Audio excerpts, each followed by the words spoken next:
ಆ, ನಮಸ್ತೆ ಶರಣ್ ಸರ್. ಆ, ನಮ್ಮ ಮಕ್ಕಳು ಸೈಂಟ್ ಜೆರೋಸಾ ಸ್ಕೂಲಲ್ಲಿ ಸೆವೆಂತಲ್ಲಿ ಕಲಿತಾ ಇದ್ದಾರೆ. ಮೊನ್ನೆ ಥರ್ಸ್ಡೇ ಗುರುವಾರದಂದು ಟೀಚರಲ್ಲಿ ಪಾಠ ಮಾಡಬೇಕಾದ್ರೆ ವರ್ಕ್ ಈಸ್ ವರ್ಷಿಪ್ ಅನ್ನೋ ಒಂದು ಪಾಠ ಬರುತ್ತೆ.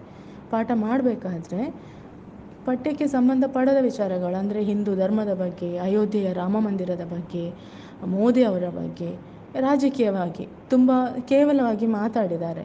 ಅಂದರೆ ಮಸೀದಿಯ ಮೇಲೆ ರಾಮ ಮಂದಿರ ಕಟ್ಟಬೇಕಾದ ಅವಶ್ಯಕತೆ ಇತ್ತಾ? ಆ, ಆಡಂಬರಕ್ಕೆ ನೀವು ಡೆಕೋರೇಷನ್ ಮಾಡಿ ಕಲ್ಲಿನ ಮೂರ್ತಿ ಇಟ್ಟ ತಕ್ಷಣ ಅಲ್ಲಿ ದೇವರು ಬಂದು ನಿಲ್ಲೋದಿಲ್ಲ. ಆಮೇಲೆ ಮೋದಿ ಮುಖ್ಯಮಂತ್ರಿ ಆಗಿದ್ದಾಗ ಗುಜರಾತಿನ ಅಲ್ಲಿ ಮುಸ್ಲಿಮ್ಸ್ ಮಾತ್ರ ಹೋಗ್ತಾ ಇರೋ ಟ್ರೈನಲ್ಲಿ ಬಾಂಬ್ ಹಾಕಿದ್ರು.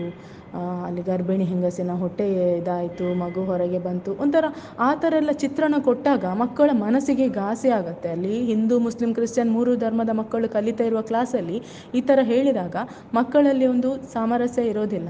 ಅವರು ಒಳ್ಳೆ ಫ್ರೆಂಡ್ಸ್ ಆಗಿರ್ತಾರೆ ಎಲ್ಲ ಧರ್ಮದವರು. ಅಲ್ಲಿ ಮಕ್ಕಳು ಶಾಲೆ ಇರೋದು ಎಲ್ಲ ಏಕತೆಯನ್ನು ತೋರಿಸಲಿಕ್ಕೆ. ಶಾಲೆ ಆಗಲಿ, ಒಂದು ಕೋರ್ಟ್ ಆಗಲಿ, ಹಾಸ್ಪಿಟಲ್ ಆಗಲಿ, ಅಲ್ಲಿ ಜಾತಿ ಧರ್ಮದ ಬಗ್ಗೆ ನಾವು ವಿಚಾರಗಳನ್ನು ಮಾತಾಡುವ ಹಾಗಿಲ್ಲ. ಅಲ್ಲಿ ಎಲ್ಲರೂ ಸಮಾನರು, ಯಾವ ಧರ್ಮದವನಾದರೂ ಅಲ್ಲಿ ಸಮಾನ.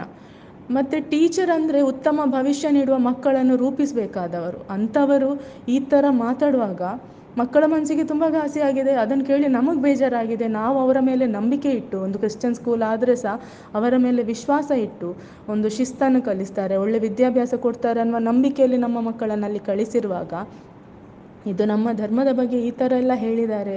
ನಾವು ಯಾವ ರಾಜಕೀಯ ಪಕ್ಷಕ್ಕೆ ನಾವು ಸಂಬಂಧಪಟ್ಟವರಲ್ಲ. ನಾನು ಒಬ್ಬ ಕಾಮನ್ ವ್ಯಕ್ತಿಯಾಗಿ, ಒಬ್ಬ ಸಿಟಿಸನ್ ಆಗಿ, ಒಂದು ಪ್ರಜೆಯಾಗಿ, ನಾಗರಿಕನಾಗಿ ಮಾತಾಡ್ತಾ ಇರೋದಷ್ಟೇ ನಾನು.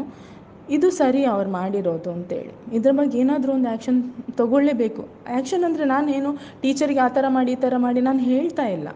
ಇದು ಇನ್ನು ಪುನರಾವರ್ತನೆ ಆಗಬಾರ್ದು, ಇನ್ನಿನ್ನು ರಿಪೀಟ್ ಆಗಬಾರ್ದು ಅಷ್ಟೇ. ಯಾಕೆ ಯಾವ ಧರ್ಮದ ಬಗ್ಗೆ ಆದರೂ ನಾವು ಮಾತಾಡಬೇಕು? ಯಾವ ಧರ್ಮದ ಬಗ್ಗೆ ಮಾತಾಡುವ ಹಕ್ಕು ನಮಗಿಲ್ಲ? ನಮ್ಮ ಮನೆಯಲ್ಲಿ ಅವ್ರಿಗೆ ಬೇಕಿದ್ರೆ ಅವರ ಮನೇಲಿ ಮಾತಾಡ್ಬೋದು ಅಷ್ಟೇ. ಇಂಥ ಸ್ಥಳದಲ್ಲಿ ಇದೊಂದು ಒಳ್ಳೆ ಪ್ಲ್ಯಾಟ್ಫಾರ್ಮ್ ಅಲ್ಲ ಸ್ಕೂಲ್. ಧರ್ಮ ರಾಜಕೀಯವನ್ನು ಮಾತಾಡುವಂಥದ್ದು. ಅಲ್ಲಿನ ಮಕ್ಕಳಿಗೆ ಒಳ್ಳೆಯದನ್ನು ಹೇಳಿಕೊಡಬೇಕು. ಮುಂದಿನ ಪ್ರಜೆಗಳು ಇನ್ನೂ ನೀವು ಧರ್ಮದ ವಿಷಯದಲ್ಲಿ ಜಗಳ ಆಡಬೇಡಿ, ಚೆನ್ನಾಗಿರಿ, ಒಳ್ಳೆ ಸಾಮರಸ್ಯದಲ್ಲಿ ಇರಬೇಕು ಅಂತ ಹೇಳಿಕೊಡಬೇಕಾದ ಸ್ಥಳ ಅದು. ಇಲ್ಲಿ ಕಲ್ತದೆ ಇನ್ನು ಅವರ ತಲೆಯಲ್ಲಿ ಉಳ್ಕೊಳ್ಳುವಂಥದ್ದು ಮುಂದೆ. ಈಗ ನನ್ನ ಮಗಳೇ ಒಳ್ಳೆ ಫ್ರೆಂಡ್ಸ್ ಆಗಿದ್ದರು, ಬೇರೆ ಧರ್ಮದ ಮಕ್ಕಳು ಒಳ್ಳೆ ಫ್ರೆಂಡ್ಸ್ ಆಗಿದ್ದರು. ಅವರವರ ಮಧ್ಯೆ ಒಂಥರ ತಾರತಮ್ಯ ತಂದಾಗ ಆಯ್ತು. ಇದು ಸರಿಯಲ್ಲ. ಇದಕ್ಕೇನಾದರೂ ಮಾಡಲೇಬೇಕಾಗತ್ತೆ. ಹಾಗಾಗಿ ನಂದೊಂದು ರಿಕ್ವೆಸ್ಟ್ ಇದು ಮುಂದುವರಿಬಾರ್ದು ಅಷ್ಟೇ. ಹಾಗಂತ ಶಾಲೆಗೆ ಯಾವ ರೀತಿಯ ತೊಂದರೆ ಆಗೋದು ಬೇಡ. ಜೆರೋಸಾ ಸ್ಕೂಲ್ ತುಂಬ ಒಳ್ಳೆ ಸ್ಕೂಲು, ನಮಗೆ ಗೌರವ ಇದೆ. ಸಿಸ್ಟರ್ ಪ್ರಭಾ ಬಗ್ಗೆನೂ ಗೌರವ ಇದೆ. ಒಳ್ಳೆ ಟೀಚರ್ ಅವರು, ಚೆನ್ನಾಗಿ ವಿದ್ಯಾಭ್ಯಾಸ ಕಲಿಸ್ತಾರೆ ಮಕ್ಕಳಿಗೆ. ಹಾಗಂತ ಇಂಥ ವಿಚಾರಗಳಿಗೆ ನಾವು ಯಾವತ್ತೂ ಎಡೆ ಮಾಡಿಕೊಡಬಾರ್ದು. ಇಂಥ ವಿಚಾರಗಳು ನಡೀಲಿಕ್ಕೆ ಇದರ ಬಗ್ಗೆ ಒಂದು ಗಮನ ಹರಿಸಿ ದಯವಿಟ್ಟು. ಇನ್ನೂ ಹೇಳಿದಾರಂದರೆ ಮಹಾಭಾರತ ಮತ್ತು ರಾಮಾಯಣ ಕಾಲ್ಪನಿಕ ಅಂತೇಳಿ ಹೇಳಿದ್ದಾರೆ. ಅದರ ಬಗ್ಗೆ ನಾವೆಲ್ಲೂ ಈಗ ಅದರ ಬಗ್ಗೆ ವಾದ ಮಾಡುವಂಥದ್ದು ಬೇಡ, ಅವಶ್ಯಕತೆ ಇಲ್ಲ. ಯಾವುದು ಕಾಲ್ಪನಿಕ, ಯಾವುದು ಸತ್ಯ ಅಲ್ಲ ಅನ್ನೋದು ಅದು ಅಲ್ಲಿಗೆ ಬಿಟ್ಟು ಬಿಡಲಿ ಎಲ್ರೂ.